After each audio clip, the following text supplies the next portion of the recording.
महाराष्ट्रामध्ये आजपासून पावसाचं धुमशान. 18 ऑगस्ट पर्यंत पावसाचा जोर कायम राहणार. काही भागांना अतिमुसळधार तर काही भागांना हलक्या पावसाचा इशारा.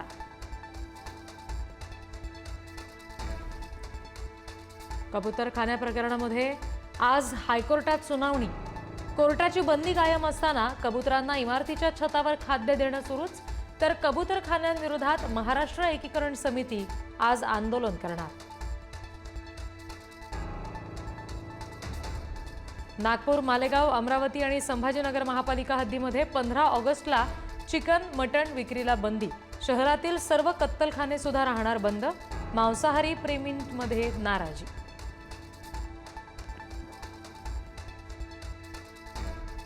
कुणी काय खावं हे प्रशासन ठरवू शकत नाही. आमच्यावर शाकाहार लादताय का? आदित्य ठाकरेंचा संतप्त सवाल. तर मांस विक्री संदर्भातला निर्णय चुकीचा. लोकांच्या स्वातंत्र्यावर गदा नको, अजित पवारांनी सुद्धा सुनावलं. तुळजापूरमध्ये भाजप कार्यकर्त्यांकडून जितेंद्र आव्हाड यांना विरोध. कार्यकर्त्यांमध्ये जोरदार धक्काबुक्की.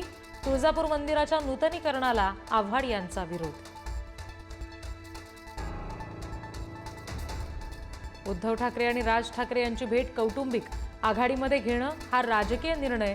काँग्रेस प्रभारी रमेश चेन्नीथला यांचं वक्तव्य. मनसेसोबत महाविकास आघाडीच्या भूमिकेचा सस्पेन्स कायम.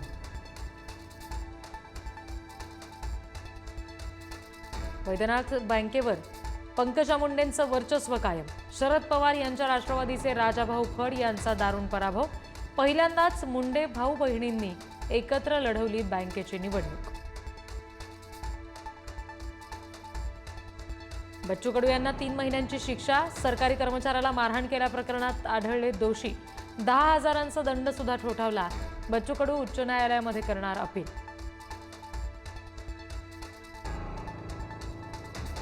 सांगलीचे काँग्रेसचे शहराध्यक्ष पृथ्वीराज पाटील यांचा आज भाजपात प्रवेश. मुख्यमंत्री फडणवीसांच्या उपस्थितीमध्ये हाती कमळ घेणार. निवडणुकीआधी काँग्रेसला मोठा धक्का.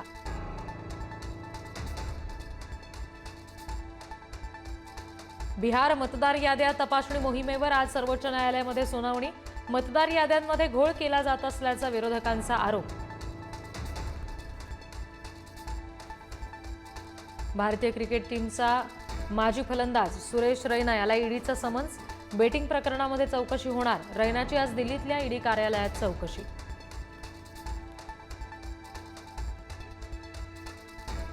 रेव पार्टी प्रकरणी अटकेत असलेल्या प्रांजल खेवलकरांची कोठडी आज संपणार. खेवलकरांना आज कोर्टात हजर केलं जाणार.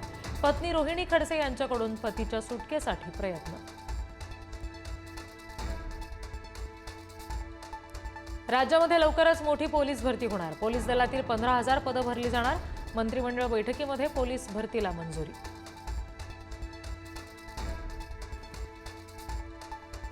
सोफिया कुरेशी प्रकरणामध्ये एसआयटीला आज अहवाल सादर करावा लागणार. कोर्टाकडून अहवाल सादर करण्यासाठी 13 ऑगस्ट पर्यंत होती मुदत. भाजपच्या विजय शहा यांचं कुरेशींबद्दल वादग्रस्त वक्तव्य.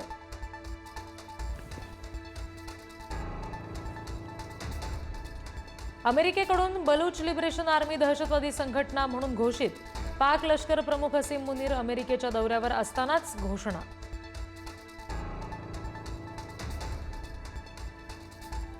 पंधरा ऑगस्ट अर्थात स्वातंत्र्य दिन सोहळ्याची राजधानी दिल्लीमध्ये जोरदार तयारी. लाल किल्ला सजला. सैन्याकडून सराव कवायती सुरू. पोलिसांचा सुद्धा मोठा बंदोबस्त तैनात. सोन्याच्या दरात तब्बल 4,000 रुपयांची घसरण. सध्या सोनं प्रतितोळा 1 लाख रुपयांवर, तर चांदीचा दर सुद्धा 3,000 घसरला. चांदीचे दर प्रति किलो 1,15,000 रुपयांवर. Thank you.